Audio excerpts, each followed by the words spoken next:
कुमारजी आज्ञा गर्नुहुन्छ यस्तै तिमी एकचित्त भएर सुन। त्यसपछि चन्द्रावतीले गोमा राजमाता र आफ्ना पति नवराजलाई प्रणाम गरेर नवराजले सम्मान साथ बिछौनामा बसालेर चन्द्रावतीसित सोधे, हे स्त्री, मैले तेरो मुख नदेखेको आज 5 वर्ष भइसक्यो। फेरि तँलाई ल्याउन भने डोलेहरू पठाएको थिएँ, ती डोले पनि आजसम्म फर्केर यहाँ आएका छैनन्। तैँले पनि आउन धेरै ढिलो गरिस्। म राजा भएको तैँले थाहै पाइनस् कि मैले त राज्यको कार्यभारले तँलाई बिर्सिरहेकी थिएँ। फेरि साली नदीको तटमा आएर एक्लै किन बस्यो कि मलाई त लावण्य देशका प्रजाहरूले भनेर पो थाहा पाएँ। फेरि तँ पनि अहिले जस्ती छैनस्, अत्यन्त तेजवती भइछस्। आफ्नो सबै वृत्तान्त सुना। यदि आफ्ना स्वामी नवराज राजाले सोधेपछि चन्द्रावती भन्दछन्, हे स्वामी, म माइतमा बसेकी थिएँ, तपाईँले डोले पठाउनु भएछ। तपाईँ राजा भएको समाचार तिनैद्वारा थाहा पाएँ र माता पितासित बिदायले डोलीमा बसेर कहिले स्वामीको दर्शन पाउँला भनी अत्पताउँदै आएकी थिएँ। देव संयोग त्यस दिन माघ शुक्ल पूर्णिमा रहेछ र साली नदीका तटको ठुलो जङ्गलमा स्वर्गका अप्सराहरू आएर स्वस्थानी परमेश्वरको व्रत गर्न लागेको डोलेहरूले देखेछन् र डोली अड्याई, हामीलाई भोक लाग्यो, त्यहाँ पर केही पाए खाइ आउँछौँ, तपाईँ एकछिन यहीँ अड्नुहोस् भनी मलाई वनमा एक्लै छाडी ती अप्सराहरूले व्रत गरेको ठाउँमा गई तिनका संसर्गमा व्रत गरेर प्रसाद लिई म छेउ आई प्रसाद दिँदा त्यसबेला मलाई अहङ्कारले ढाक्यो र डोलीबाट तल ओर्ली डोलीहरूका हातबाट त्यो प्रसाद खोसेर थु थु थु गरी थुकेर खुट्टाले कुल्ची मिल्काई स्वस्थानी परमेश्वरलाई पनि थरी थरीको निन्दा गरेर डोलेहरूलाई खै गरे र डोलीहरू डराई केही भन्न नसकी आँखाबाट आँसु बगाई डोली बोकेर चुपचाप हिँडे। साली नदीमा आइपुगेपछि पुलबाट पारी तर्न लाग्दा अकस्मात चन्दुवा टाँगे जस्तो मेघ उठेर ठुलो पानी परेर हुरी आयो र म डोलीबाट साली नदीका माझमा खसे। डोलीहरूलाई के कसो भयो केही पनि थाहा पाउन सकिन। मेरो शरीरमा कहिले मुर्छा हुने र कहिले चेष्टा हुने भयो।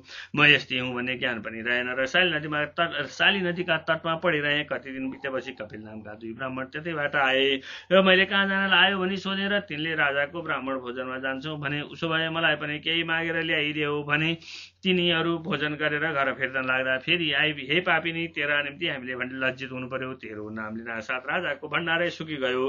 राजमातालाई भनेर पकाइराखेको भात रहेछ, त्यही ल्याइदिएका छौँ भनेर पातमा भात राखिदिए। साह्रै भोक लागेको हुनाले मुख पनि नधोई खान आँटे। त्यो देखेर तिनले, हे पापिनी, यस्ता अवस्थामा पनि तँलाई धर्मको चेष्टा रहेनछ। तेरो अवस्था देखेर हामीलाई दया लाग्यो, मुख धोएर खा अनि श्री स्वस्थानी परमेश्वरीको व्रत गर, तेरो सम्पूर्ण पाप नाश होला भनेर ती ब्राह्मणहरू गए। तब म मुख धुन भनी साली नदीमा जाँदा नदीको जल सुक्दै गयो।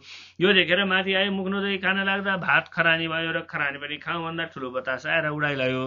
अनि नाना तरहले रोइ कराई भोक प्यास खपेर महाकष्टले दिन काटिरहे। यसै क्रम रहँदा पौष शुक्ल पूर्णिमा आयो र स्वर्गबाट अप्सराहरू स्वस्थानी परमेश्वरको व्रत आरम्भ गर्न साली नदीमा स्नान गर्न आए र मैले देखेँ। अनि 4 हात पाउ टेकेर गए, तिमीहरू को हौ, केही खानेकुरा भए मलाई देऊ, पुण्य होला, हे के पापले म यस्ती भएँ भन्दा उनीहरूले भने, हामी इन्द्रका अप्सरा हौँ, स्वस्थानी परमेश्वरको व्रत आरम्भ गर्न यहाँ साली नदीमा स्नान गर्न आयौँ। हे पापिनी, तेरो अवस्था देखेर हामीलाई दया लागेर आयो। सुन, श्री स्वस्थानी परमेश्वरको व्रत गर, त्यसैको प्रभावले तेरो सारा पाप नाश होला र दुःखको समुद्रबाट पार होलिस्। अनि मैले भने, म यस्ता अवस्थामा परे कि पापिनीले त्यो व्रत कसरी गरौँ, सामग्री को देला, के चाहिन्छ, मेरो कुरा सुने तिनीहरूले व्रत विधि बताई स्वर्ग गए। मैले पनि तिनीहरूकै उपदेश अनुसार पौष शुक्ल पूर्णिमाको दिनदेखि स्नान गरी एक भक्त रही, एक चित्त रही महिना दिनसम्म नित्य मध्याह्न कालमा श्री महादेवको पूजा गरिरहे। महिना दिन भयो र माघ शुक्ल पूर्णिमाको दिन श्री स्वस्थानी परमेश्वरीका पूजा गर्न अप्सराहरू फेरि त्यहाँ आए। हे स्वामी, श्री स्वस्थानी परमेश्वरीको व्रतको प्रभावले मेरो कुष्ठरोग पनि निको भयो, हात पाउ पनि अघि जस्तै भए र अप्सराहरूसित भने, हे अप्सरा हो, तिमीहरूको उपदेशले पौष शुक्ल पूर्णिमाको दिनदेखि व्रत आरम्भ गरेकी छु।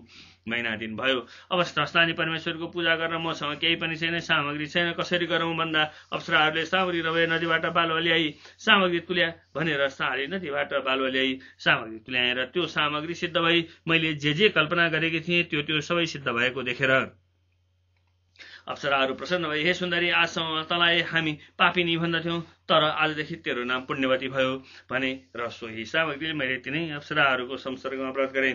सम्पूर्ण व्रत गरेर अप्सराहरू स्वर्ग गए। अनि स्वस्थानी परमेश्वरीको प्रसाद अष्टोत्तर 100मा 8 रोटी, 8 अक्षता, 8 पुष्प, 8 पान, 8 गुटका सुपारी, यज्ञ सूत्र र सगुन समेत दिनलाई। त्यसबेला मेरा कोही थिएनन् र मेरा स्वामीसित चाँडै भेट होस् भनी साली नदीमा बगाएँ। 100 रोटी आफूले फलाहार गरेँ र रात्रिमा जागराम बसेर श्री स्वस्थानी परमेश्वरीलाई मनले सम्झिरहे। प्रातःकाल भयो र साली नदीमा स्नान गरेर माइत भनी जान लाग्दा लोकहरू लिन आए। हे स्वामी, श्री स्वस्थानी परमेश्वरीको निन्दा गरेको पापले त्यस्ती भए कि म उनै ईश्वरीको कृपाले र अप्सराहरूको उपदेशले यस्ती भई तपाईँको दर्शन पाएँ। श्री स्वस्तानी परमेश्वरी भन्दा अर्को ठुलो कुनै पनि देवता छैनन्। सम्पूर्ण व्रतको पनि व्रत, धर्मको पनि धर्म, कालको पनि काल, देवताको पनि देवता। यस्ती ईश्वरीलाई कोटि कोटि नमस्कार छ भनी चन्द्रावतीले बारम्बार प्रणाम गर्दी भइन्। इति श्री स्कन्द पुराणे केदारखण्डे माघ महात्म्य कुमार समाज श्री स्वस्तानी परमेश्वर्या व्रतकथायां चन्द्रावती स्ववृत्तान्त कथनम नाम 300 देवी प्रपन्न।